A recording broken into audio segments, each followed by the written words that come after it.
All right, there's being pregnant and there's being pregnant in the concrete jungle. The subways, crowded streets, the Big Apple poses so many obstacles when you've got a little bun in the oven. And here now, I don't have a bun in the oven, but I'm just telling you, I've been there.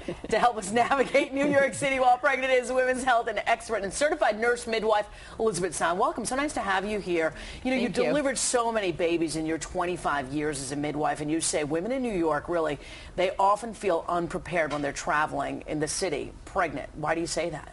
It's difficult. Yeah. It's very fast moving. There's a lot of people pushing and shoving around inadvertently. There's a lot of stairs on the subway, the buses. It's just tougher. It's really hard. So you got some tips. So let's start off with our first tip. You say it's always important to carry food and water. Women know to do this, but sometimes we just don't.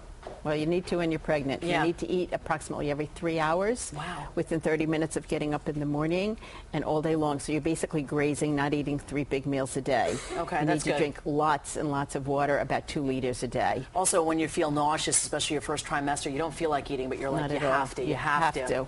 Even if you throw it up, you have to stop and then start over That again. is the worst, right? Did you hear what she said? Even if you throw it up, you have to do it because it's just part of the course. All right. Next, you say take extra caution on public transportation. Why do you say that? Because as you get bigger and bulkier, your center of balance and gravity changes.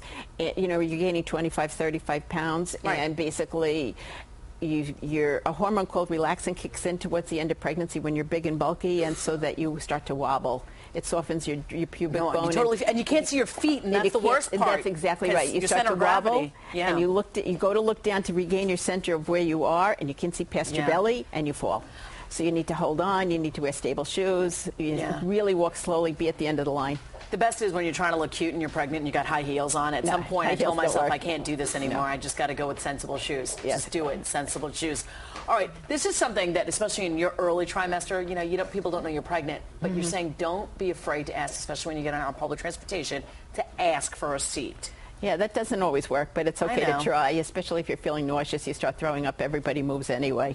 So I love that. Excuse me, I'm pregnant. You really need to get up or else I'm going to throw up on you. But, sometimes it's hard. How can you ask politely? Some people are like, well, it's really hard. Like I said, it doesn't always work, but you can try. I don't feel well. I'm pregnant. Do you mind if I sit down? I just need to sit for a few minutes.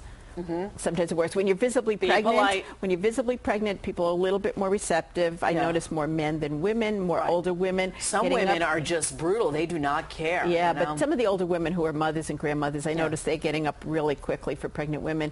In the winter, you're wearing a heavy winter coat. Nobody knows you're pregnant. No one knows if you got a bun in the oven. Oh, look at all the pregnant women, because it's more visible. Okay. Next, you say you got to know where your restrooms are. You definitely do. When you got to go, you got to go. And that's very frequent, like every 30 minutes when you're pregnant. The baby just sits on your bladder. Okay. Important numbers. Keep them on your hand. Very important. You never know when you're going to go into labor. The water breaks. All of a sudden, the doctor or midwife says, okay, you go to the hospital.